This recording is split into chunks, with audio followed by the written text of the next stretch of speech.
ರೈತರ ಪರವಾಗಿದ್ದೀರಿ, ಕೂಲಿ ಕಾರ್ಮಿಕರ ಪರವಾಗಿದ್ದೀರಿ ಅಂತ ರೈತರು ನಿಮ್ಮನ್ನು ಓಟ್ ಹಾಕಿ ಗೆಲ್ಸಿದ್ರು. ಈಗ ರೈತರಿಗೆ ಏಕಾಏಕಿ ನೀವು ಮೊನ್ನೆ ಬರ್ತೀನಿ ಅಂತಿದ್ರೆ ಬಂದಿದ್ರ ಅವರು? ನಿಮಗೆ ಟೈಮ್ ಇಲ್ಲ ಏನೋ ಇಂಥವ್ರಿಗೆ ಯಾಕೆ ಆರಿಸ್ತಾರ ಜನ ನಂಗೆ ಅದು ಗೊತ್ತಾಗಂಗಿಲ್ಲ. ಯಾಕಂದ್ರೆ ನೀವು ಬೆಂಗಳೂರಿನಾಗ ಆರಾಮ್ ವಿಧಾನಸೌಧದಾಗ ಎಸಿ ರೂಮ್ನಾಗ ಆರಾಮ್ ಕುತ್ಕೊಂಡು ಮೋಜ್ ಮಾಡ್ರಿ. ಇದು ರೈತರು ಪಾಪ ಅವರು ಜಮೀನ್ ಕಳ್ಕೊಂತಾರ. 85ರಾಗ ಮಾಫಿ ಜಮೀನ್ ಅಂತ ಬರ್ದು ಕೊಟ್ಟಿದ್ದಾರೆ, ಎಲ್ಲ ಆಗ್ತಾ ಇದೆ, ನಿಮ್ ಗಮನಕ್ಕೆ ತಂದಾರೆ, ನಿಮ್ ಟೈಮ್ ಇಲ್ಲ ಪಾಪ. ಅನಗಂದಂತೆ ಕ್ಯಾಕರ್ ಸುಡಿಬೇಕಿಂತ MLA ನೀವು ದಯವಿಟ್ಟು ಮತ್ತೊಂದ್ಸಲ ಹೇಳ್ತಾ ಇದ್ದೀನಿ, ನನ್ನ ವಿಡಿಯೋ ನೋಡ್ತಾ ಇದ್ರೆ ಪಾಪ ರೈತರಿಗೆ ಏಕಾಏಕಿ ಅರಣ್ಯ ಇಲಾಖೆದವ್ರು ಗುಡ್ಡಗಿರಿ ಮಾಡ್ತಾ ಇದಾರಂತೆ. ಏನಂತ, ಇದು ನಮ್ಮ ಜಮೀನು, ನಾವೇನ್ ಬೇಕಾದನ್ನ ಮಾಡಬಹುದಂತ. ಈಗ ಪಾಪ ಅವರು ಜಿಲ್ಲಾಧಿಕಾರಿಗಳ ಕಡೆ ಬಂದಿದ್ದಾರೆ. ಮಾನ್ಯ ಜಿಲ್ಲಾಧಿಕಾರಿಗಳೇ, ನಿಮ್ ಗಮನಕ್ಕೆ ತರ್ತಾ ಇದ್ದೀನಿ ನಾನು, ದಯವಿಟ್ಟು 3 ಗಂಟೆವರೆಗೆ ಇರ್ತಾರೆ. ಅರಣ್ಯ ಇಲಾಖೆದವ್ರು ಬಂದು ಗುಂಡಾಗಿರಿ ಮಾಡ್ತಾ ಇದ್ದಾರೆ. ಒಂದು ನೋಟಿಸ್ ಇಲ್ಲ, ಏನಿಲ್ಲ, ನಮ್ಮ ಜಮೀನು ನಾವ್ ಏನ್ ಬೇಕಾದನ್ನ ಮಾಡ್ತಾರೆ. ಹಂಗ ಲಾ ಅಂಡ್ ಆರ್ಡರ್ ಏನೋ ಬೇಕಾಗಿಲ್ಲ.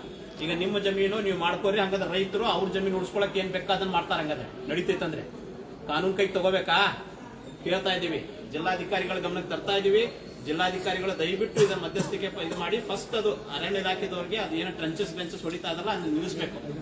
ತದನಂತರ ನೀವು ಪರಿಶೀಲನೆ ಮಾಡಿ ಅದ್ರಾಗ ಏನೇನು ಡಾಕ್ಯುಮೆಂಟ್ ಅವ್ರು ನೋಟಿಸ್ ಸರ್ವ್ ಮಾಡಿದಾರೋ ಇಲ್ಲೋ, ಮತ್ತೆ ನಮ್ಗೆ ಕಾಲಾವಕಾಶ ಮಾಡ್ಕೊಡಿ. ಅಲ್ಲೇ ರೈತರು ಶುಂಠಿ ಗಿಂಟಿ ಬೆಳೆದಿದ್ದಾರೆ, ಅದು ಶುಂಠಿ ಗಿಂಟಿ ತೆಗಿತೀರಿ ನೀವು, ರೈತರು ಬೆಳೆಯೆಲ್ಲ ತೆಗಿತೀರಿ ಗುಂಡಾಗಳನ್ನ ನೀವು. ಅಕ್ಕಾರ ಹೇಳಿದಾಗ ಬ್ರಿಟಿಷರ ನೀವು. ಸೊ ದಯವಿಟ್ಟು ನಾನು ಮಾನ್ಯ ಜಿಲ್ಲಾಧಿಕಾರಿಗಳು ನಿಮ್ಗೆ ಹೇಳ್ತಿದ್ದೀನಿ, ಮಾನ್ಯ ಅಂತ ಹೇಳಕ್ಕೆ ನನಗೆ ಇಷ್ಟ ಆಗ್ತಾ ಇಲ್ಲ. ನೀವು ಮಾನ್ಯ ಸಾಹೇಬ್ರೆ, ನೀವಂತರೂ ನನಗೆ ಬೇಜಾರಾಗ್ತಾ ಇದೆ, 4 ಅಂತ ಹೇಳ್ಬೇಕಾಗತ್ತೆ. ನಾನು ದಯವಿಟ್ಟು ರೈತರಿಗೆ ನ್ಯಾಯ ದೊರಕಿಸ್ಕೊಡ್ರಿ. ಅವ್ರು ಕರೆದಿದ್ರು, ಮೊನ್ನೆ ನೀವು ಬರ್ತಾ ಇದ್ದೀರಂತ ಕರೆದ್ರವ್ರು. ನೀವು ಹೋರಾಟ ಮಾಡಿದ್ರೆ ರೈತರ ಕೂಗು ಕೇಳಕ್ಕೆ ನೀವು ಇಲ್ಲಿಲ್ಲೇ. ಸೊ ಅದಕ್ಕೆ ಪಾಪ ಅವರು ಈಗ ಜನಪ್ರತಿನಿಧಿ ಅಂತ ನೀವು ಸತ್ತಿದ್ದೀರಿ ಎಲ್ಲಾರು ಜಿಲ್ಲಾದಾಗ. ಅದಕ್ಕೆ ಜಿಲ್ಲಾಧಿಕಾರಿಗಳೇ ಬಂದಾರ. ಜಿಲ್ಲಾಧಿಕಾರಿಗಳೇ ನೀವು ದಯವಿಟ್ಟು ಇಮಿಡಿಯೇಟ್ ಇದನ್ನ ಸ್ಟೇ ಹೇಳಿ ಅವ್ರಿಗೆ. ಅದ ಪರಿಗಣಿಸಿ ಏನೇನು ನಡೀತಾ ಇದೆ ಎಲ್ಲ ನೋಡಿ ದಯವಿಟ್ಟು ನೀವು ಸ್ಥಳ ಪರಿಶೀಲನೆ ಮಾಡಿ ರೈತರಿಗೆ ಅನುಕೂಲ ಮಾಡ್ಕೊಡ್ತೀರಂತ ನಾನು ನನ್ನ ಮಾತನ್ನು ಮುಗಿಸ್ತೀನಿ. ಜೈ ಹಿಂದ್, ಜೈ ಕರ್ನಾಟಕ.